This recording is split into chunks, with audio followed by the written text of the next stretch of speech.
Hello, my name's Christopher, and today I'll be installing CodeX.Docs on Runtipi. So, Runtipi is a Docker UI manager. It manages the Docker Compose for you and makes it to where you can have a one-click install, and also it uses traffic in the background for it to proxy into the containers. So, a little bit about this series, I'm going over home labs, so installing things, getting things set up, everything like that. So if you're interested in that, subscribe, comment, like, and support the channel, and let's get started.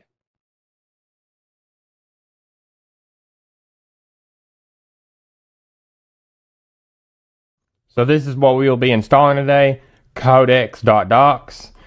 It makes it to where you can have your own documentation, a website, a free docs app, and it's powered by editor.js ecosystem. Editor.js is a block editor.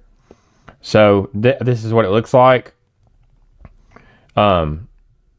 It's editor.js ecosystem powered doc nesting, creating structure you need, a nice look on desktop and mobile, a beautiful page URLs, human readable and SEO friendly, a hawk is hunting, errors tracking integrated, misprints or reports to Telegram and Slack, a Yandex Metrica integrated, deploy easily, no DB and other dependencies required, simple configuration, tune UI as you need, collapse sections, and hide the sidebar.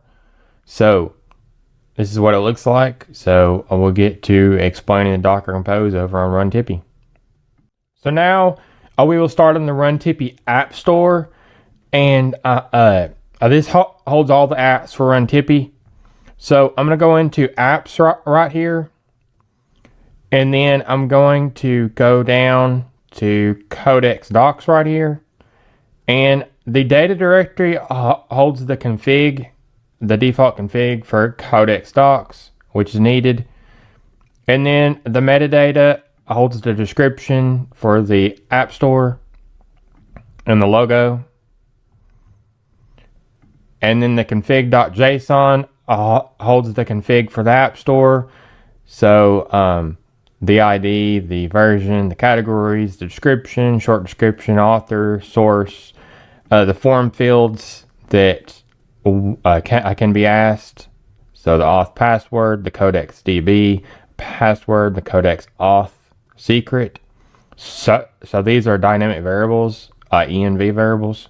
So whenever the user types in the field, then it will be stored in this variable right here. So I'm going to go over to Docker Compose now.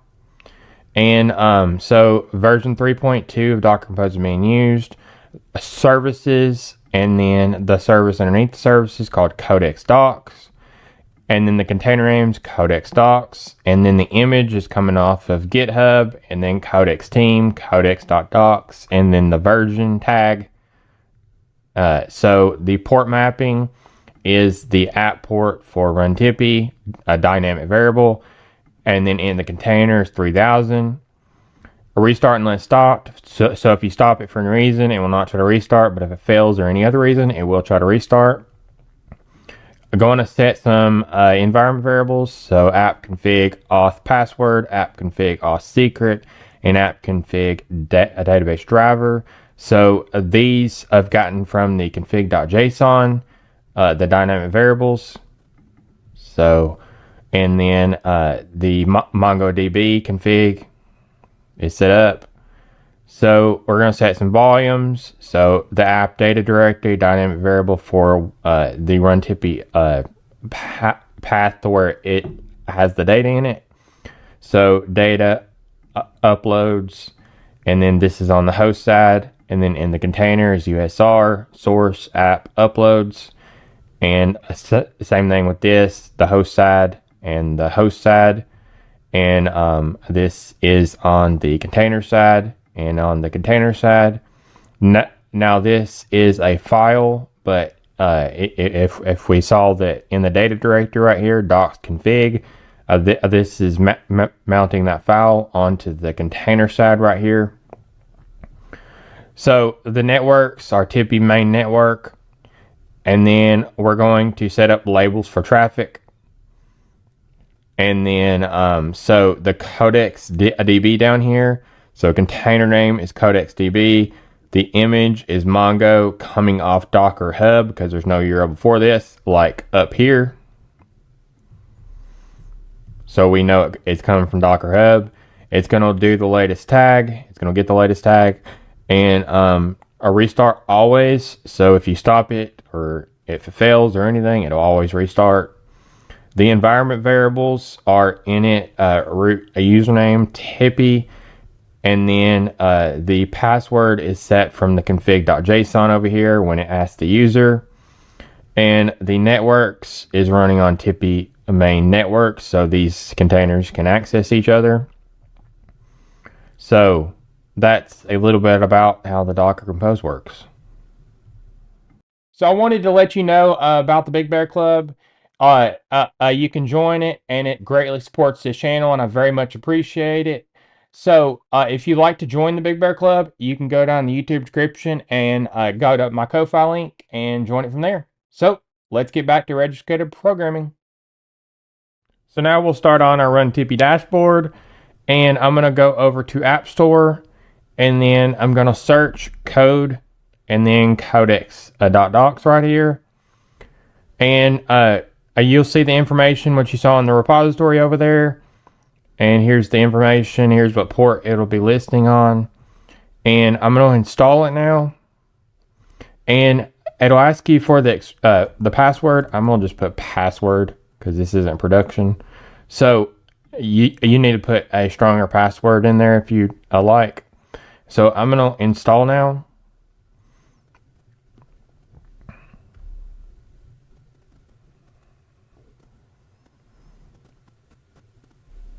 Then what this is doing is it's pulling down the Docker containers, starting them up with Docker Compose. So it is now up. So you can look at settings and change the auth password. You can stop it and you can open it. So now we're going to start on the home page of Runtipi. We're going to go to My Apps right here and then CodeX.Docs, the one that you installed. So now I'm going to go over to settings, and you need to remember this password right here because you'll be presented to it in the UI. So I'm going to out of this, and now I'm going to go open. I'm going to go to the IP address right here, and then we're going to add our first page, but we're going to be presented with the password screen.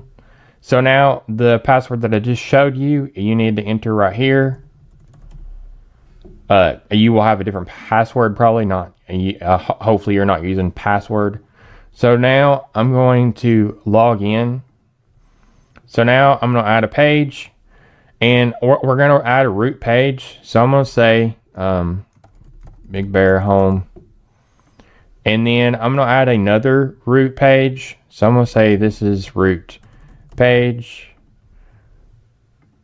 And then now you can add a page underneath these root pages to have a stacked, a nested page list on the navigation.